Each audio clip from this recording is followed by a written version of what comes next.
오늘 하나님 말씀 요한복음 21장 15절로 17절까지 우리 함께 합독하겠습니다. 시작. 저희가 조반 먹은 후에 예수께서 시몬 베드로에게 이르시되 요한의 아들 시몬아 네가 이 사람들보다 나를 더 사랑하느냐 하시니 가로되 주여 그러하여다. 내가 주를 사랑하는 줄 주께서 아시나이다. 가라사대 내 어린 양을 먹이라 하시고 또 두 번째 가라사대 요한의 아들 시몬아 네가 나를 사랑하느냐 하시니 가로되 주여 그러하여다. 내가 주를 사랑하는 줄 주께서 아시나이다. 가라사대 내 양을 치라 하시고 세 번째 가라사대 요한의 아들 시몬아 네가 나를 사랑하느냐 하시니 주께서 세 번째 네가 나를 사랑하느냐 하심으로 베드로가 근심하여 가로되 주여 모든 것을 아시오매 내가 주를 사랑하는 줄을 주께서 아시나이다. 예수께서 가라사대 내 양을 먹이라. 아멘. 아멘. 옆사람과 인사합니다. 여기까지 오시느라 너무 수고가 많으셨습니다. 이 수고한 힘으로 새해는 더 빨리 달려가는 그런 복된 나날이 되시길 바랍니다. 아멘. 마지막 칼렌다의 마지막 날입니다.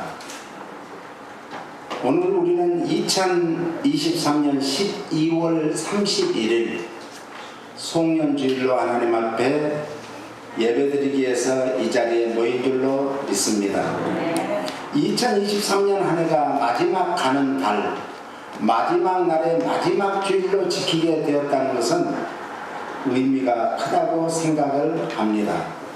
해마다 느끼는 생각입니다만 금년도 너무 빠른 세월이었다는 그런 고백을 할 수가 있습니다. 병상에 계신 분들은 지난 1년이 너무나 힘들고 어렵고 지루했고 고통스러웠을 것입니다. 사업을 하시는 분들은 자기 사업을 이 시간에 아니 이미 결산하는데 분주했을 것입니다. 오늘 우리의 신앙생활은 어떠하셨습니까? 지금 당장 주님 앞에 섰다면 책망받을 것이 무엇이 있을까? 칭찬받을 것이 무엇일까를 생각하시기를 바랍니다. 한 해를 보내는 이 시간 우리 자신의 신앙생활을 한번 점검해 보시지 않겠습니까? 반성한다는 것은 새로운 생활을 하는 첫 걸음을 내딛는 것을 말하는 거예요. 사람이 자꾸 생각하고 반성하는 일이 없으면 발전이 없는 거예요. 진보가 없는 거예요. 구소련의 대문호 톨스토이가 그 말을 한 거예요. 따라서 반성한다는 것은 새로운 생활의 첫 걸음이다. 이제 오늘로 이제 내일의 첫걸음을 힘차게 딛기 위해서 오늘을 한번 금년을 한번 잘 뒤돌아보시기를 바랍니다. 오늘 우리는 2023년 결산을 하면서 어디에다 기준을 두고 결산을 하시기 원하십니까? 사업하는 사람들은 이제 손익계산서를 가지고 결산을 하죠. 우리 신앙생활에서는 무엇이 손익계산서일까요? 내가 하나님 앞에 받은 달란트를 한 달란트 받은 사람같이 땅에 묻어놨던가 아니면 두 달란트, 다섯 달란트 받은 사람같이 열심히 일을 해서 배로 이렇게 남기지는 않았는지, 한 달란트를 가지고 땅에 묻어놓은 사람은 그것까지 빼앗아서 10달란트를 남긴 사람에게 주었다라고 성경은 말합니다. 사람이 생각할 때는 좀 매정한 것 같지만 하나님의 계산은 남기는 계산이에요. 우리 인생은 플러스 인생을 살아야 됩니다. 곱하기 인생을 살아야 됩니다. 30배, 60배, 100배의 결실 맺는 삶을 살아야 될 줄로 믿습니다. 우리 신앙생활의 결산의 기준을 이제 사도 바울은 이렇게 고백을 합니다. 사도 바울의 신앙생활의 결산의 고백을 고린도전서 4장 1절로 5절 말씀에 말씀하고 있습니다. 같이 한번 읽어봐요. 1절. 사람이 마땅히 우리를 그리스도의 일꾼이요 하나님의 비밀을 맡은 자로 여길지어다. 여기서 일꾼이라는 것은 당시 노예들 중에서도 가장 비천한 노예, 그 노예들은 무슨 일을 했는가? 배 밑창에서 노젓는 노예. 그거는 발에 지금 착고가 채 있습니다. 도망을 못 가게 만들어 놨어요. 그런 노예가 그 배 밑창에서 힘껏 노를 저어야 그 큰 배가 움직이게 돼 있어요. 얼마나 힘들었겠어요. 그러나 자기에게 맡겨진 그 노젓는 일을 최선을 다하는 것이 일꾼이라는 거예요. 이것은 예수 그리스도의 낮아지심을 본받는 사도 바울의 자신이 겸손한 신앙생활을 하고 있고 해왔고 앞으로도 해갈 것이라는 고백입니다. 바울이 어떤 사람이었어요? 사울이었어요. 바울은 작은 자라는 뜻이지만 사울은 내가 큰 사람이다, 큰 자다, 이렇게 외쳤던 사람입니다. 그가 이렇게 겸손하게 됐다는 것은 참으로 바울이 지난날을 되돌아보며 회개할 때 나는 이제 겸손한 자, 작은 자로 살아야 되겠다는 그런 말씀입니다. 그리고 하나님 앞에서 겸손의 고린도 교회의 분쟁의 해결 방법임을 보여주고 있습니다.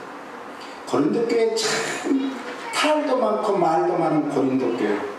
세상 교회는 좋을 때만 있는 게 아니에요. 항상 말도 많고 탈도 많은 것이 세상 교회예요. 더욱이 우리 가정생활을 한번 생각해 보세요. 가정에서 항상 좋을 때만 있어요. 어떤 때는 태격할 때도 있고, 부부끼리도 그러고, 부모와 자녀끼리도 그러고, 이런 형제와 자녀들의 형제와 형제끼리 그러고, 이 세상에서는 바람 잘 날이 없는 거예요. 그런데 어디서나 하나님 앞에서나 사람 앞에서나 겸손하면 문제 해결은 되는 거예요. 하나님의 비밀을 맡은 자라는 것은 구원의 복음을 하나님께로부터 위임을 받아서 성도들에게 이제 전하는 직책을 말해요. 성도들에게만 전하는 직책이 아니라 또한 우리들은 안 믿는 성도들, 낙심한 성도들, 낙오된 성도들, 그들을 전해서 주께로 인도해야 될 책임이 있는 거예요. 우리는 이 직책을 가지고 성령의 열매 맺는 삶을 풍성히 열매 맺으며 2023년을 살아오셨습니까? 그렇지 않았어도 좋습니다. 그럼에도 불구하고 주님은 오늘 우리를 부르셔서 이 마지막 달 마지막 날에 새로운 새 해를 이제 힘차게 나아가기 위해서 그럼에도 불구하고 우리들에게 은혜를 베푸시고 우리를 사랑하시고 우리를 격려하시고 위로하시는 줄 믿으시기 바랍니다. 우리 특별히 교회에서의 사역자들, 목회자들, 또 이렇게 장로님들이나 권사님들, 이 중직자들, 하나님의 청지기로서의 소명감과 깨달음이 있어야 돼. 그러면 내가 어떻게 더 열심히 해야 될까를 생각하게 되죠. 우리 어제 아직도 꽃이 우리 이창수 장로님 댁에서 해서 괜찮은데 어제 우리 임가희 권사님이 이렇게 예쁜 꽃을 내어서 더 풍성한 2023년 송년 예배를 드릴 수 있게 되었습니다. 성직자는 존엄성이 있어요. 성직자가 까불고 막 금방 이랬다 저랬다 하면 안 되고, 그리고 지도자적인 위치에서 그 성직자로서의 자기 정말 사명을 감당해야 될 줄로 믿습니다. 또 이 성도들도 안 믿는 사람 앞에서 우리는 어떻게 나를 비춰 보일 것인가 굉장히 중요한 거예요. 풍성한 교회 성도들이 어디를 가든지 본을 보이는 삶을 살아야지, 본을 보이지 않는 그런 삶을 살면은 저 사람 풍성한 교회 다닌다면서 저러니? 이러면 안 된다는 거죠. 그래서 우리는 늘 판단을 해도 겸손하게 금방 판단하면 안 돼. 남 함부로 판단하면 안 돼. 그분을 위해서 기도해주고, 내가 저 위치였다면 어떻게 했을까를 한번 생각해보는, 이것이 그럼에도 불구하고, 저 사람이 저런 행동을 했을 때 그럼에도 불구하고 나에게 무엇인가를 하나님이 깨우치게 하려는 뜻이 있지 않겠는가 생각해야 되지 않겠습니까? 3절 4절 같이 읽습니다. 너희에게나 다른 사람에게나 판단받는 것이 내게는 매우 작은 일이라. 나도 나를 판단치 아니하노니 내가 자책할 아무것도 깨닫지 못하나 그러나 이를 인하여 의롭다함을 얻지 못하노라. 다만 나를 판단하실 이는 누구라고요? 주님만이 우리를 판단하실 수 있어요. 우리에게는 판단하게라 하는 그런 성경에 어느 것도 없습니다. 우리는 다른 사람을 판단할 게 아니라 다른 사람을 사랑해주고 격려해주고 위로해주고 축복해줘야 되고 그분을 위해서 기도해줘야 될 줄로 믿습니다. 아멘. 자신이 이제 주님의 종이요 청지기로서 바울은 인간은 자신을 판단할 이유가 없다. 자기 자신도 자기가 판단하면 안 된다는 거죠. 내 자신도 내 마음이 안 들 때가 많이 있잖아요. 하물며 다른 사람이 내 마음에 들 때가 얼마나 되겠어요. 그러므로 우리는 나 자신을 내가 판단하지 않는 것 같이 함부로 다른 사람을 판단해서 안 된다는 거죠. 그 판단은 가치가 없는 것이다, 무가치한 것이다 라고 선포합니다.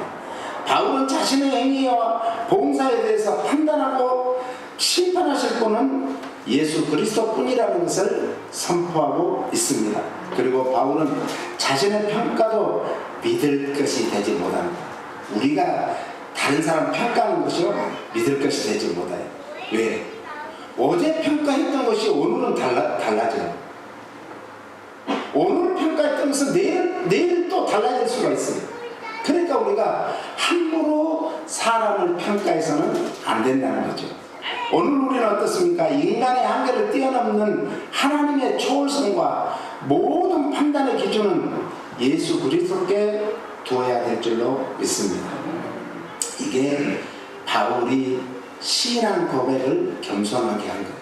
우리도 이런 신앙 고백적인 삶을 살 때 하나님께 칭찬받는 새해가 될 줄로 믿습니다. 5절을 읽겠습니다. 그러므로 때가 이르기 전 곧 주께서 오시기까지 아무것도 판단치 말라. 그가 어두움에 감추인 것들을 드러내고 마음의 뜻을 나타내시리니 그때 각 사람에게 하나님께로부터 칭찬이 있으리라. 할렐루야. 예수 그리스도의 제 이름으로 이루어질 최후 심판 때 일어날 사건을 묘사하고 있는 것이 5절의 말씀입니다. 그때는 우리의 외적으로 드러난 죄뿐만 아니라 마음속의 은밀한 죄악까지도, 아니 드러난 죄만 아니라 그 동기까지. 그래서 이 기독교는 동기도 중요한 거예요. 세상에서는 결과만 봅니다. 그런데 우리 성도들, 우리 믿는 사람들은 어떤 동기에서 그 일을 시작했느냐, 무엇 때문에 그 일을 시작했느냐, 이게 중요한 거예요. 이건 아무도 모릅니다. 나와 아버지만 아시는 거예요. 그러므로 우리는 이제 새해에는 절대로 다른 사람을 판단하지 말고 다른 사람을 사랑하고 위로하고 격려하고 축복만 해주시기를 바랍니다. 요한복음 21장 1절로 14절 말씀은 디베랴 바닷가에 부활하신 예수님께서는 제자들에게 나타나셨습니다. 그리고 밤이 맞도록 고기잡이에는 명수들이, 예수님은 고기 잡을 줄도 몰라요. 그런데 이 베드로, 요한, 야고보 이런 제자들은 고기잡이의 명수들인데 고기를 한 마리도 잡지 못한 채 그물을 걷어 올리고 있었습니다. 그때 예수님께서 이렇게 외칩니다. 21장 5절 예수께서 이르시되 얘들아 너희가 고기가 있느냐 대답하되 없나이다. 고기가 있다는 거예요? 없다는 거예요? 없다는 거예요.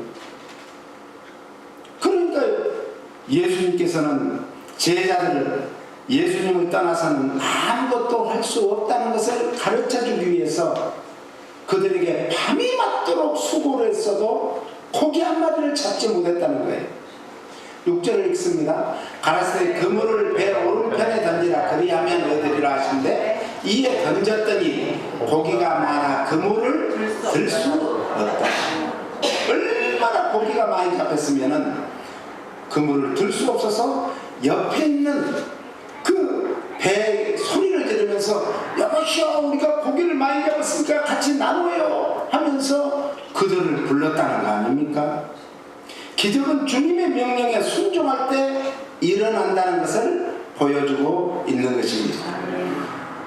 복음의 기적은 11절로 갑니다.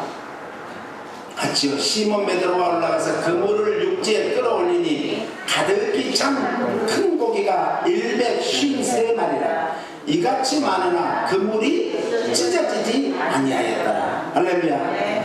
복음의 그물은 아무리 많이 담아도 찢어지지 않는 거예요. 밑빠진 독이 물범에 아무것도 남는 게 없죠. 하나님은 플러스 인생을 살라는 거예요. 곱하기 인생을 살라는 거예요. 153마리의 큰 물고기를 잡았는데도 그물이 찢어지지 않은 거예요. 우리의 삶 속에서 하나도 잃어버리지 않는 새해가 되기를 예수님 이름으로 축원합니다. 금년에는 잃어버린 것이 있었다면 새해는 잃어버리지 않아야죠. 네? 아무리 돈을 많이 열심히 벌어도 남는 게 없다면 무슨 소용이 있겠어요? 미국에서는 특별히 이 페이먼 인생이에요. 자동차도 그렇고 집도 그렇고 뭣도 그렇고 다 페이먼 인생. 그러니까 결산을 해보면 남는 게 없어. 남는 게 많이 번 사람은 많이 지출하게 되고 적게 본 사람은 적게 지출하게 되고 별로 남는 게 없어요. 새해는 지출이 최대한 줄어들고 하나님이 미천 막아주시고 그냥 담기만 하십니다. 그래서 그 남은 것을 뿌리세요. 손흥민 선수가 이번에도 참 기부를 많이 했더라고요. 얼마나 좋아요. 오늘 우리는 나누는 삶을 살아야 될 줄로 믿습니다. 나누지 못하는 것은 진정한 은혜가 아니고 축복이 아니에요. 나눌 수 있을 때 은혜고 축복입니다. 그러면서요 오늘 본문은 15절로 17절까지 아까 읽었죠. 15절에 요한의 아들 시몬, 요한의 아들 시몬아 내가 이 사람들보다 나를 더 사랑하느냐 하시니 아카파스 매 시몬노 요한네 요한의 아들 시몬아 네가 나를 아카페적으로 무조건적으로 조건 없이 사랑하니? 그랬을 때 베드로는 전에 같았으면 주님 무슨 말씀을 하세요? 제가 다 주님을 부인해도 저는 끝까지 주님을 따르겠습니다. 큰 소리치던 베드로가 고개를 푹 숙였습니다. 그러면서 기어들어가는 목소리로 필로세 우리는 우리 성경을 다 사랑하는 줄 아시니까 사랑하느냐 이 말이 다 똑같은 말인 것 같은데 원어로는 다른 거예요. 필레오의 사랑 정도로 저는 사랑할 수 있습니다. 오늘 우리가 정말 아카페적인 사랑을 할 수 있나요? 못합니다. 저도 못해요. 예수님께서는 두 번째 계속 물었어요. 그때도 베드로는 똑같은 대답을 어쩌면 우리의 고백이 내가 뭘 하겠다고 큰 소리치는 그게 신앙이 아니라 내 수준에서 내 역량에서 하나님 앞에 최대한으로 보여줄 수 있는 쓰임받을 수 있는 그것이 진정한 은혜고 믿음이고 축복 아닐까요? 요한복음 1장 39절부터는 이렇게 말씀하고 있습니다. 요한복음 1장 없어요? 네, 같이요. 예수께서 가라사대 와 보라. 그러므로 저희가 가서 계신 데를 보고 그날 함께 거하니 때가 제 시점이 되었다. 계속요. 요한의 말을 듣고 예수를 쫓은 두 사람 중에 하나는 시몬 베드로의 형제 안드레라. 그가 먼저 자기의 형제 시몬을 찾아 말하되 우리가 메시아를 만났다 하고 데리고 예수께로 오니 예수께서 보시고 가라사대 내가 요한의 아들 시몬이니 장차 개발하리라 하십니다. 39절에 방금 봤죠. 와 보라.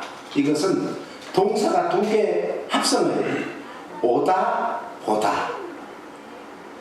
탈무드에서도 흔히 찾아볼 수 있는 권위 있는 자가 제자들을 아랫사람을 부를 때 하는 말이에요. 내가 지금 나를 따라오면 장차 그들이 찾는 궁극적인 것을 보게 될 것이라는 확실한 약속을 주님은 해주고 계십니다. 이처럼 예수님께서는 그들이 직접 와서 보고 체험함으로써 길이요 진리요 생명 되신 예수님을 만나기를 원했던 것입니다. 우리 풍성교회의 내년표가 가서 제자 삼으라. 옆 사람은 가서 제자 삼으십시다. 아멘. 누가 요한이 되시겠습니까? 누가 요한의 전도를 받았습니까? 40절에 보니까 시몬 베드로의 동생 안드레였습니다. 한 영혼은 온 천하와 바꿀 수 없습니다. 나로 인해서 한 영혼이 실족당한 자를 내가 일으켜 세워줬다면, 이끌어줬다면, 그를 껴안아서 사랑해줬다면 오늘 우리는 온 천하를 얻은 것보다도 더 큰 것을 얻은 줄 믿으시기 바랍니다. 금년의 나 때문에 잃어버린 한 영혼이 주님께로 돌아왔습니까? 그렇지 않다 해도 좋습니다. 새해에는 한 영혼을 찾아서 인도하시기를 축원합니다. 우리 주님은 그럼에도 불구하고 제자들이 다 예수님이 부활하시고 정말 죽으시고 부활하셨음에도 불구하고 그를 만났음에도 불구하고 그들은 옛날 모습으로 다 뿔뿔이 흩어지고 말았습니다. 그런데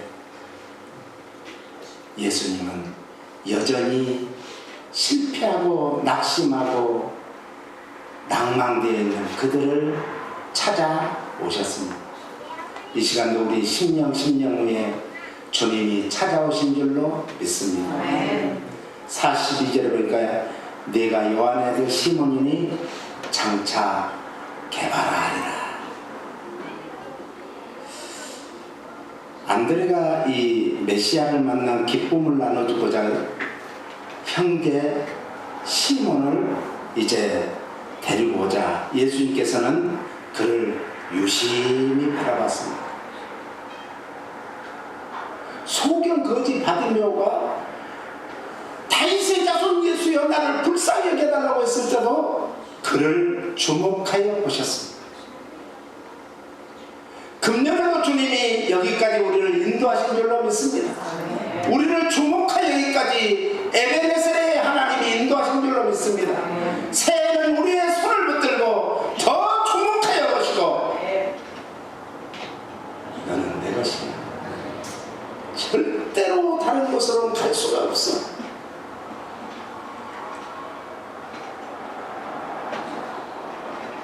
보시고 이 뜻은 주목하여 보다 눈여겨보다. 옆 사람을 보면서 제가 당신을 주목하여 보고 있습니다. 눈여겨보고 있습니다. 주님도 그렇게 보실 줄로 믿습니다. 보십니까? 주님도 그렇게 보시고. 아멘. 네. 개발하는 것은 아람어예요. 아람어로 반석이라 그래요. 헬라어로 베드로가 반석이에요. 그래서 베드로의 이름 위에 베드로가 마태복음 16장 16절에 신앙 고백을 하죠. 그 고백을 들으시고 주님이 뭐라고 했었어요? 바요나 시몬아 네가 복이 있다. 우리의 이름 위에 베드로만 그러나요? 우리도 마찬가지예요. 우리의 이름 위에 교회를 세우게 우리 한 사람 한 사람 성도 한 분 한 분이 다 교회들이에요. 이 디아스포라 교회가 어디를 가든지 반석 위에 붙게서는 새해가 되시기를 예수님 이름으로 축복합니다. 성경에 나오는 인물은 이름은 단순한 이렇게 부르는 호칭이 아니에요. 그 사람의 본성과 그 사람의 인격과 그 사람의 성품을 보여주고 있습니다. 그래서 예수님께서는 자연인 베드로를 보신 것이 아니라 교회의 기둥과 교회의 터전이 되는 개발을 반석을 보셨던 거예요. 예수님께서 십자가에서 처형당하실 전에 시기에 앞서 사내들인 공회에서 가야바가 신문을 합니다. 이들의 재판 과정은 불법과 위법을 단행했습니다. 유대인들의 소송법에 의하면 중요한 소송 사건일수록 야간에는 재판하지 않는 것이 유대인의 법입니다. 야간은 재판 않는 거예요. 그럼에도 불구하고 예수님의 재판은 한밤중에 새벽 사이에 이루어졌습니다. 사내들인 공회는 공회장에서만 재판을 하게 되어 있는데 가야바의 집 뜰에서 재판을 하는 거예요. 그러니까 다 불법적이에요. 예수님은 변호인이 없었습니다. 두 증인이 와서 증거를 하는데 말을 하는데 일치가 되지 않으면 상반되는 얘기를 하면은 그것은 어느 쪽을 택해야 될 것인가는 판사가 정하는 거예요. 그런데 일치하지 않을 때 검사가 이걸 기소하면 안 되는 거예요. 그런데 예수님을 기소하는 법적 증거 자료로 채택을 하고 말았어요. 반대하는 사람도 채택하고 또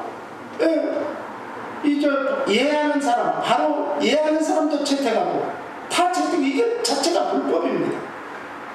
신성모독 행위에 대한 법적 증거가 전혀 없이 신성모독죄로 예수님께 유죄를 선고하고 마침내 십자가의 사형에 처했습니다. 중요한 소송건일수록 이틀이나 3일을 이렇게 계속 그걸 재판을 해야 되는데 그냥 그 밤에 그냥 처리를 해본 거예요. 하룻밤 사이에 날벼락이죠. 우리도 때로는 이런 하룻밤 사이에 이런 어려움을 당할 때가 때로는 있습니다. 그럼에도 불구하고 주님은 우리를 내버려 두시지 않는 게 아니라 우리를 꽉 붙들고 계심을 믿으시기 바랍니다. 절대로 혼자 두지 않습니다. 성경은 너를 고아와 같이 버려두지 않을 것이라고 말씀하지 않습니다. 이와 같이 위법과 불법 사항에도 불구하고 예수님께서는 한마디 의의를 제기하지 않았어요. 왜요? 이거는 하나님의 뜻이기 때문에. 금년에 우리가 어떤 기도를 해왔다 할지라도 응답이 없었다 할지라도 하나님 앞에 원망하지 마세요. 사람도 원망하지 마세요. 우리는 다시 한번 하나님 앞에 엎드려서 기도하시기 바랍니다. 소돔과 고모라가 멸망을 당하게 됐습니다. 그 그때 아브라함이 그 지나가던 하나님의 사자를 붙들고 애원을 합니다. 간구를 합니다. 의인 50명이 있으면 어떻게 하시겠습니까? 의인 50명만 소돔 고모라에 있다 해도 멸망하지 않을 것이다. 아니 45인이 있다면요 그래도 40인이 있다면요 그래도 안 할 것이다. 30인이 있다면요 그럼에도 불구하고 나는 멸망하지 않을 것이다. 20인이 있다면요 그럼에도 불구하고 나는 멸망하지 않을 것이다. 의인 10명이 있다면 어찌 할 겁니까? 그럼에도 불구하고 나는 멸망하지 않을 것이다. 몇 번 기도했습니까? 6번 기도했어요. 저는 그 말씀을 읽다가 묵상하는 중에 깜짝 놀랐습니다. 따라서요. 한 번만 더 기도했더라면 소돔 고모라는 멸망받지 않았을 것이다. 오늘 우리가 한 번만 더 기도해보세요. 새해를 금년에 못 이뤘던 사람, 응답받지 못했던 사람 한 번만 더 기도해봅시다. 그러면 반드시 응답받게 될 줄로 믿습니다. 마태복음 26장 69절로 이런 말씀이 나옵니다.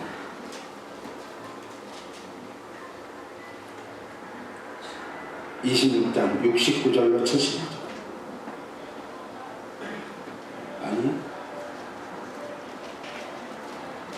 거기에는 이제 예수님이 가야바 뜰에서 채찍에 맞고 고통당하고 고난 중에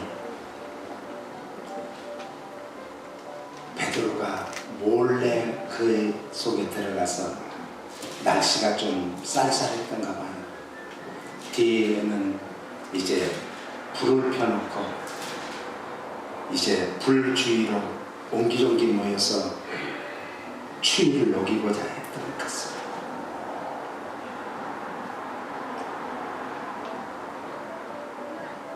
그때 베드로는 추위를 녹이다가 주님이 고통당하는 그 모습을 보기 위해서 고개를 돌렸을 때 예수님이 뭔가 탁 스파이크가 일어났어. 부딪혔어. 베드로는 움찔했을 거예요. 예수님은 사랑의 눈으로 베드로를 바라봤어요. 어떤 일이 있었어요? 베드로가 한 작은 여자아이 앞에서 예수님을 부인합니다.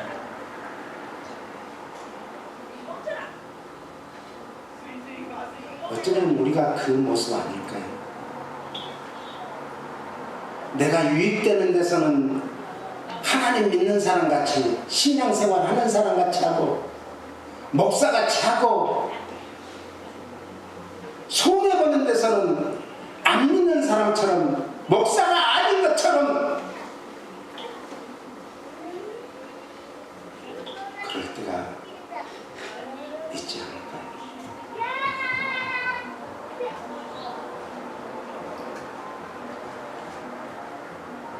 베드로는 두 번째도 부인했습니다. 세 번째는 저주까지 합니다. 맹세까지 합니다. 그런데 예수님이 너희들이 다 내가 잡혀간 날 나를 다 버리고 떠날 것이다. 도망갈 것이다. 그러나 닭이 울거든. 닭이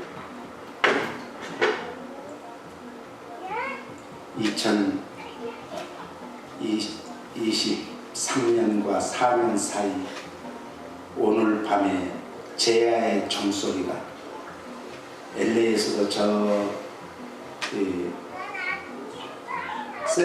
어디죠?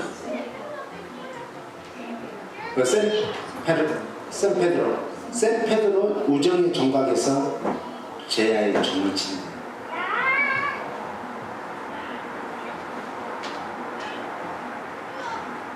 그 닭 울음소리에 베드로는 깜짝 수술을 참고 갔을 거예요. 그리고 견딜 수 없어서 밖에 나가서 통곡하며 심히 울었다. 예수님께서는 부인하고 저주하던 베드로, 그럼에도 불구하고 부활하신 후에 디베랴 바닷가까지 찾아가셔서 베드로에게 정말 네가 나를 사랑하니? 그러면 내 양, 누구의 양이요? 베드로의 양? 예수님의 양을 맡깁니다. 오늘 우리가 정말 예수님이 우리에게 예수님의 것을 맡길 수 있는, 예수님이 인정하고 주목하여 보시고 맡길 수 있는 그런 성도들이 되시기를 바랍니다. 주님은 물으셨습니다.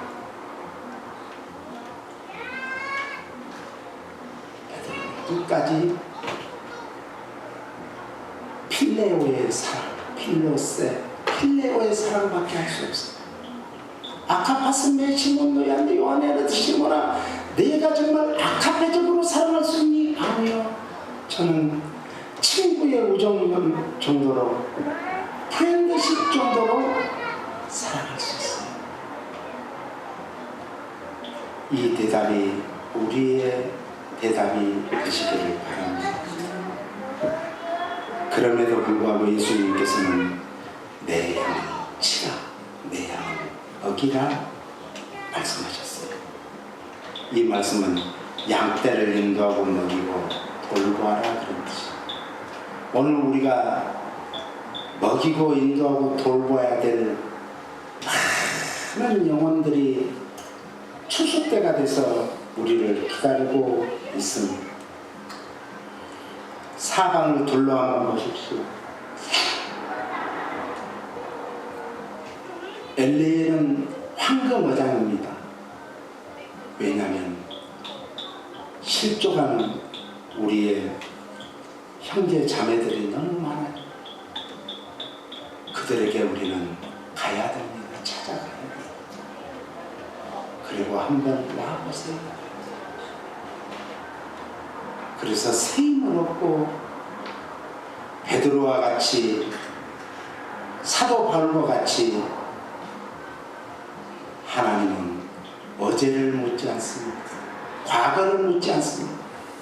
오늘 이 시간부터 우리는 어떻게 하나님 앞에 설 것인가, 살아야 될 것인가를 생각하시고 새해를 맞이하시기를 바랍니다.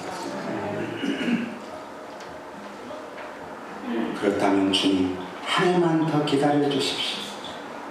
제가 과일나무를 주위를 다 파고 거기에 걸음을 주고 가지도 전지를 하고, 금년에는 지금 우리에게 성령의 풍성한 열매가 없었다 할지라도 새해에는 한번 봐주십시오. 제가 한 영혼을, 천하보다 귀한 영혼을 사랑하는 마음으로, 주님의 명령에 순종하는 마음으로 가겠습니다.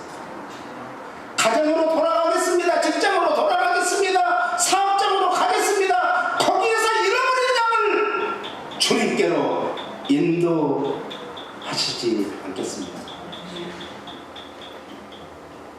그래서 농부와 같이 한 영혼, 잃어버린 한 영혼이라도 인도하는 그런 복된 새해를 맞이하시기를 예수님 이름으로 축복합니다. 우리 조용히 눈을 감고 금년 한 해를 반성하고 깨달으면서 새해는 이렇게 살겠습니다라는 다짐의 고백을 하시기를 바랍니다.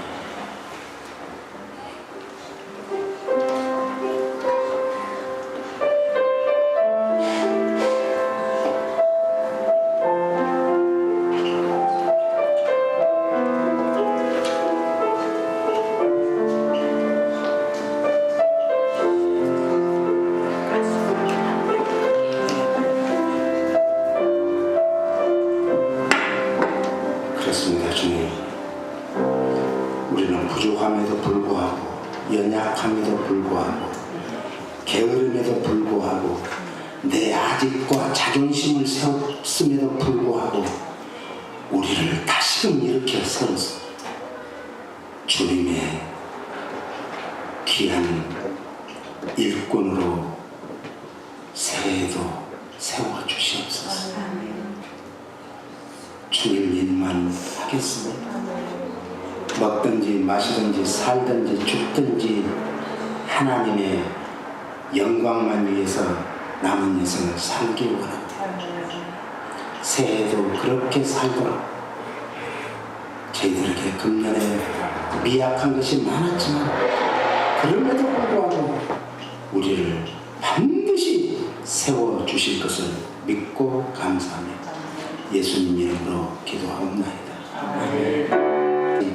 함께 하시길 간절히 축원하옵나이다. 아멘.